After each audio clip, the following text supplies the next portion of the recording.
depois música. Posso? Música, a música, pá. Música, pá. Música. Alto. Música, alto. Música, alto. Música, alto. Ela não entra para E agora não posso entrar com isso. mais mal. Mais mal.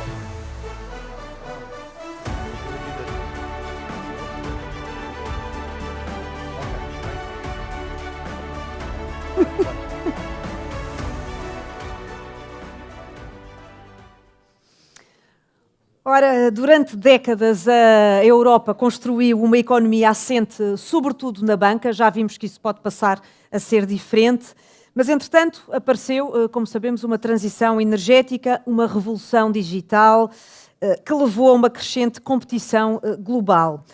Uma economia assente sobretudo na banca não serve e, portanto, o desenvolvimento dos mercados de capitais deixou de ser um tema técnico para passar mesmo a ser uma questão de soberania económica e de futuro coletivo. É isto que vai ser parte da próxima conversa com a Inês Drummond, vice-presidente do Conselho de Administração da CMVM, quem eu chamo. Peço uma salva de palmas. Pode sentar-se aqui, por favor. Deixem-me só fazer aqui um compasso de espera, porque pode ser necessário. Beber água. E faço aqui.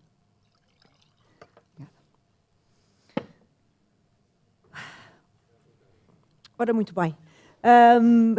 Agora sim. Eu há pouco dizia, durante anos o mercado de capitais esteve fora do centro do debate europeu. Porquê é que ele voltou agora e com tanta urgência? Eu não diria que ele esteve fora, diria que ele não esteve, que esteve dentro, mas não com grande impacto e com grande eficácia. E ele agora volta por um fator que já foi aqui referido anteriormente, que foi o famoso relatório Draghi de 2024 e que de facto vem levantar temas que não vou obviamente aqui repetir, o Pedro já os referiu e bem, relativos à competitividade ou à falta de competitividade da economia europeia e àquilo que é necessário fazer para recuperar, no fundo, o tempo perdido, digamos assim. E ele identifica, basicamente, uma necessidade de investimento brutal, já foram também aqui referidos esses números, e para terem uma ideia, se nós juntarmos, no fundo, em termos de projetos que são necessários para recuperar essa competitividade, para, no fundo, garantir este processo de transição energética e transição digital para uma economia mais produtiva, para uma economia mais competitiva, se nós juntarmos tudo aquilo que é o financiamento que as próprias empresas têm, porque há muitas empresas que têm, obviamente, capacidade de autofinanciamento, com aquilo que o setor bancário faz e que vai continuar, obviamente, a fazer em termos de financiamento das empresas, com aquilo que possa ser a ajuda pública, digamos assim, para este tipo de projetos, isso é insuficiente para fazer face às necessidades de investimento que nós temos pela frente. E neste contexto, o mercado de capitais pode, de facto, ter um papel muito relevante. O problema da Europa não é um problema de poupança. Nós temos poupança, a taxa de poupança das famílias em percentagem do rendimento disponível na Europa é superior à dos Estados Unidos. É uma questão de canalização da poupança. Temos, de facto, uma canalização da poupança em grande parte, bem, no caso português, em grande parte para a habitação, e depois em termos de ativos financeiros para depósitos e pouca canalização dessa poupança em termos do mercado de capitais. Depois, há outra questão que faz com que o mercado de capitais seja bastante relevante neste contexto, que é o tipo de projetos que nós temos pela frente. Nós estamos a falar, também se falou aqui hoje de manhã, da necessidade de garantir infraestruturas capazes para, no fundo, assegurar este processo de transição. Isto, estamos a falar de projetos de muito longo prazo, ou seja, com maturidades muito longas, projetos esses para os quais, pelas suas características, o setor bancário designadamente pode não estar, no fundo, digamos, tão interessado, digamos assim, em financiar este tipo de projetos como estaria em projetos de mais curta duração. E muitos destes projetos também, nomeadamente na parte digital, são projetos intangíveis, são projetos de risco elevado. Às vezes estamos a falar também de pequenas empresas, startups, etc., que têm Claro. níveis de risco mais elevados e para os quais também o mercado de capitais pode ser relevante. E entrando já aí na transição Sim. energética e digital, fala-se hoje do mercado de capitais como uma peça-chave para financiar essa transição, mas o sistema atual ele não está a conseguir responder, não está a conseguir dar essa resposta. Porquê? Qual é que é o ponto essencial onde não está a conseguir dar Em termos de quê? Do funcionamento do mercado de capitais? Sim. Eu acho que há questões relacionadas com... Eu acho que, como qualquer mercado, para funcionar bem, tem que funcionar do lado da oferta e do lado da procura. Claro. Eu acho que nós temos aqui duas restrições, pelo menos. Uma, que eu referi anteriormente, que é, no fundo, e isto não é transversal a toda a União Europeia. Há países que são diferentes, por exemplo, países como a Suécia são completamente diferentes dos países como a Portugal. Mas, sentando-nos na média, temos, de facto, uma grande percentagem da riqueza, e nomeadamente em termos financeiros, a ser canalizada para depósitos. E eu não estou a dizer que isso não é importante, obviamente que os depósitos são relevantes e quando eu estou a poupar para ter, no fundo, aqui um pé de meia para fazer face a determinadas necessidades de mais curto prazo, eu devo ter depósitos, mas se calhar não numa dimensão tão elevada como temos neste momento. E, por outro lado, também acho que ao nível das empresas, ou seja, das empresas que se financiam, elas de facto estão, para aquelas que necessitam de financiamento externo, estão muito dependentes do setor bancário. E acho que isso acaba por ser também negativo para as próprias empresas. E a crise financeira veio mostrar isso mesmo.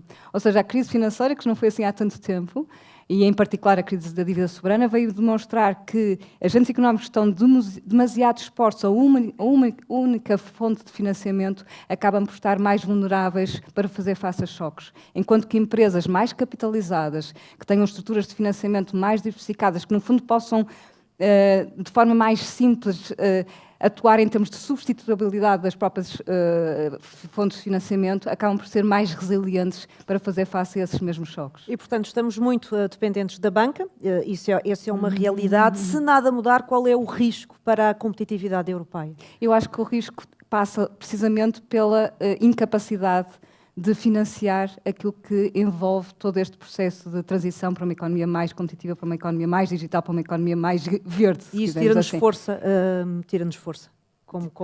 Se nós compararmos, vou dar um exemplo micro, mas que acho que é evidente da nossa realidade.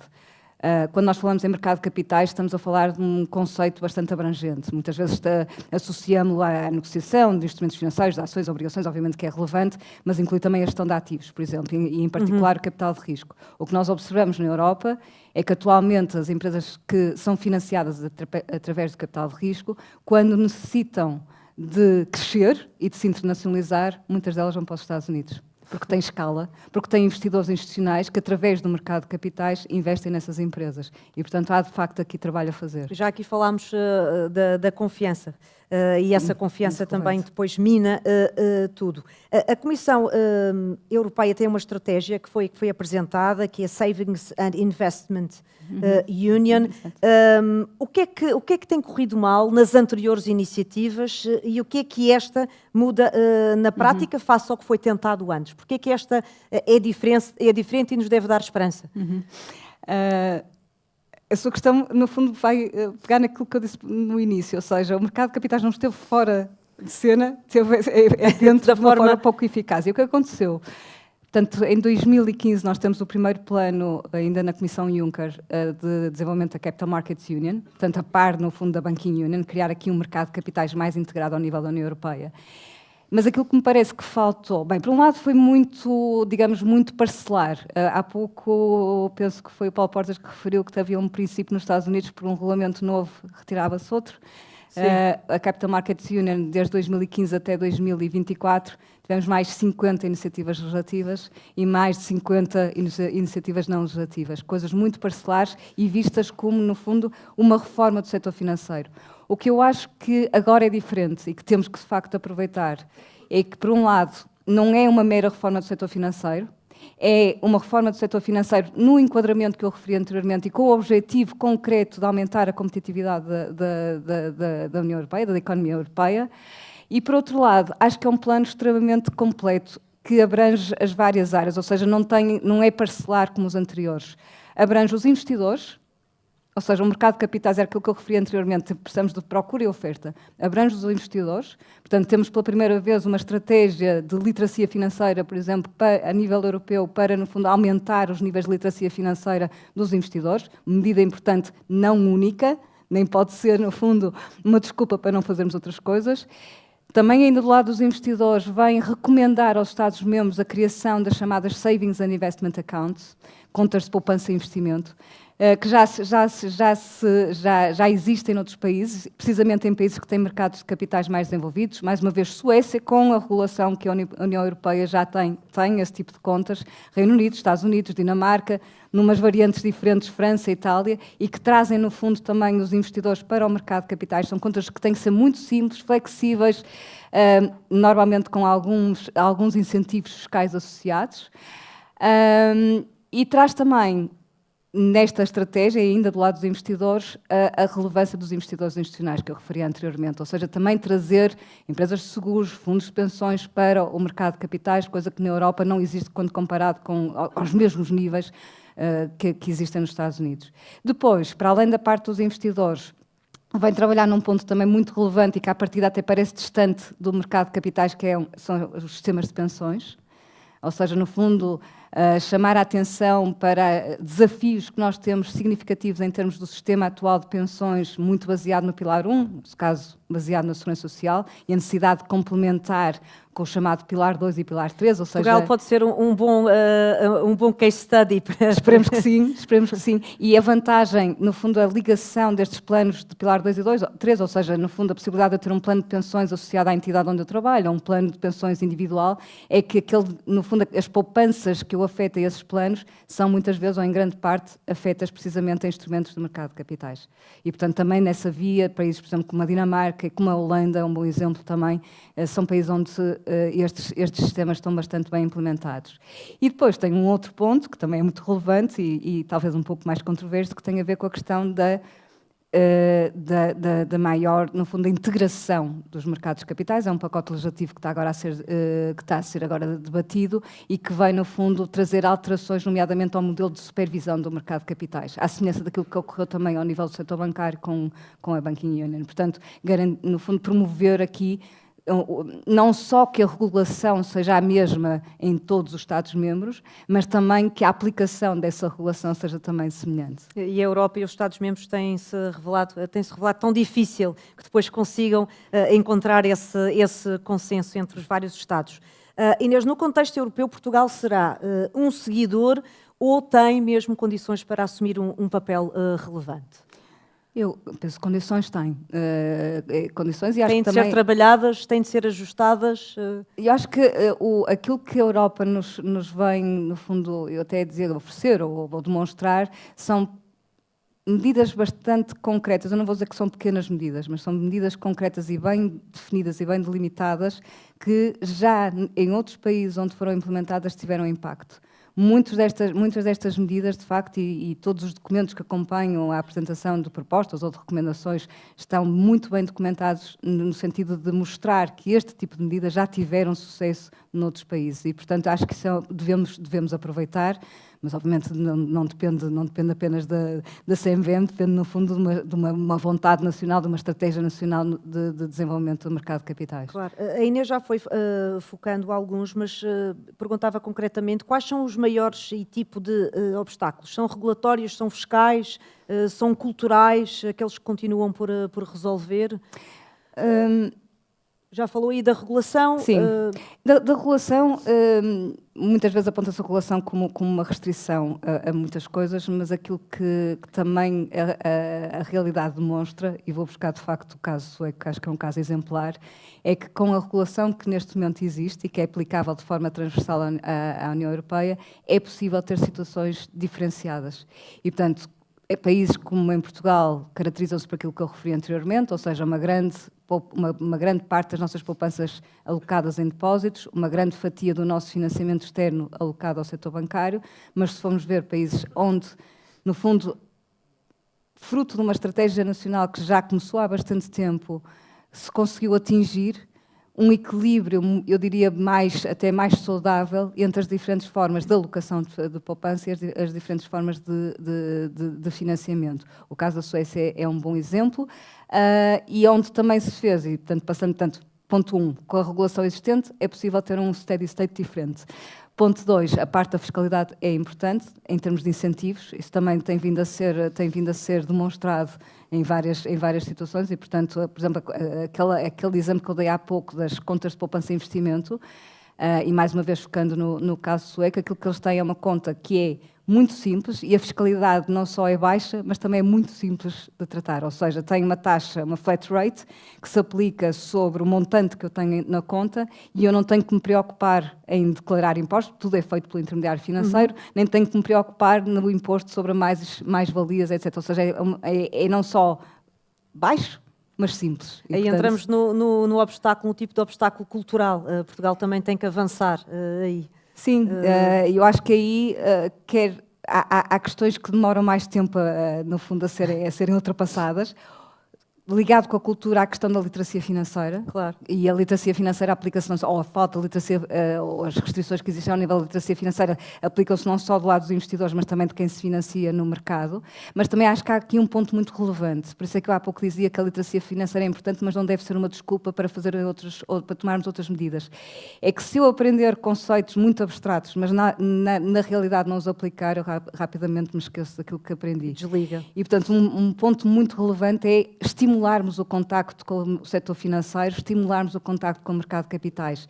E quer as questões, por exemplo, da conta que eu referi anteriormente, quer, por exemplo, o facto de eu ter uma parte das minhas poupanças afeta a um fundo, por exemplo, de pensões, que eu sei que está a investir em parte os ativos no mercado de capitais, faz-me necessariamente acompanhar mais de perto o mercado. E, portanto, eu vou aplicando o conhecimento que tenho e vou, no fundo, endogenamente, aumentando o meu conhecimento sobre os mercados financeiros. Portanto, eu acho que tudo isto tem que ser visto, e isto é uma vantagem deste plano atual da Comissão Europeia, tudo isto deve ser visto em conjunto e deve ser implementado de forma simultânea para ter impacto.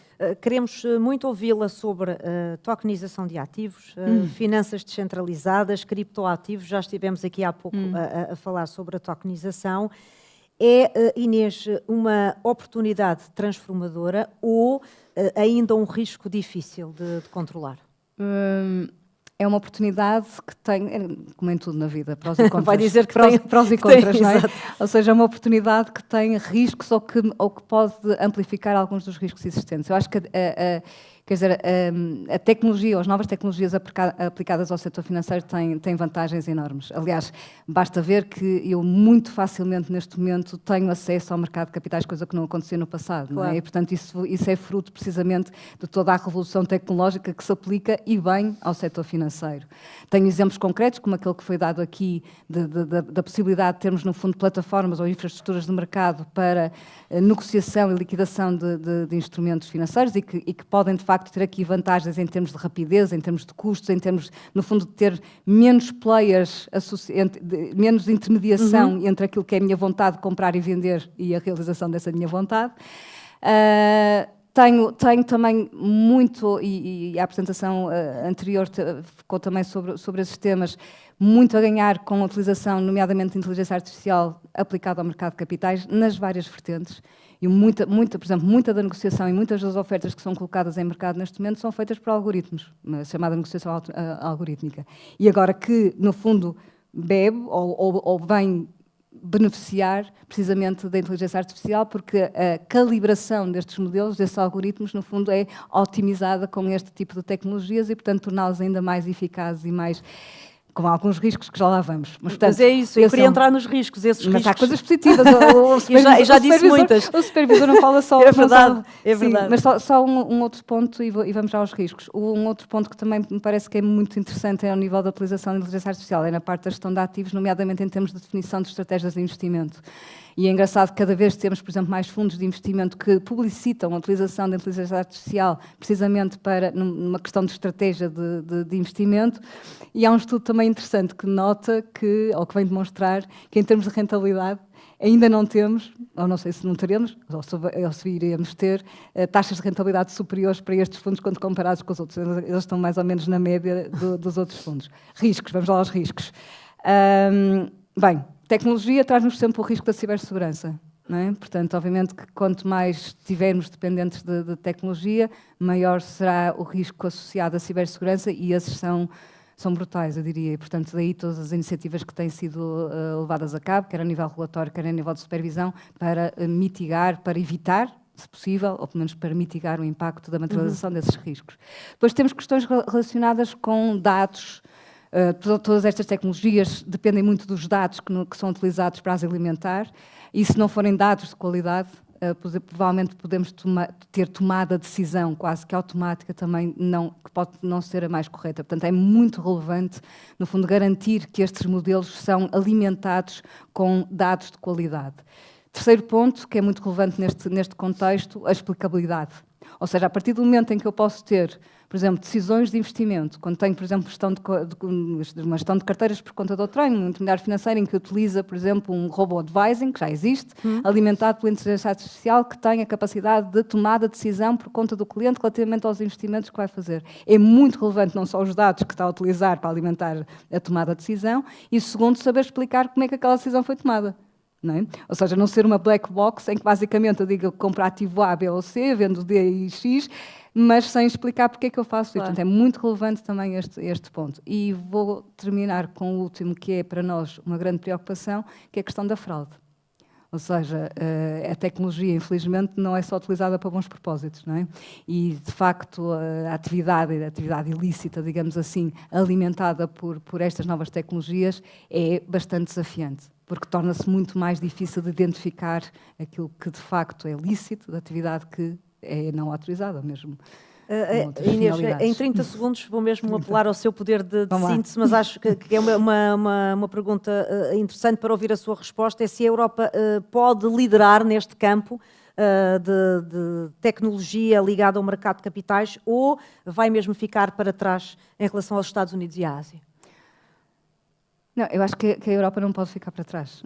Não podemos. Não nos podemos. Mas o que é que temos? A realidade diz-nos o que é que nos diz. Ou seja, isso é uma intenção da Inês, não pode, e está a visualizar, não é? Tendo em conta a realidade, mas é possível? Eu acho que a Europa, para o bem e para o mal, acaba por reagir rápido, ou mais rápido, quando estamos em momentos desafiantes.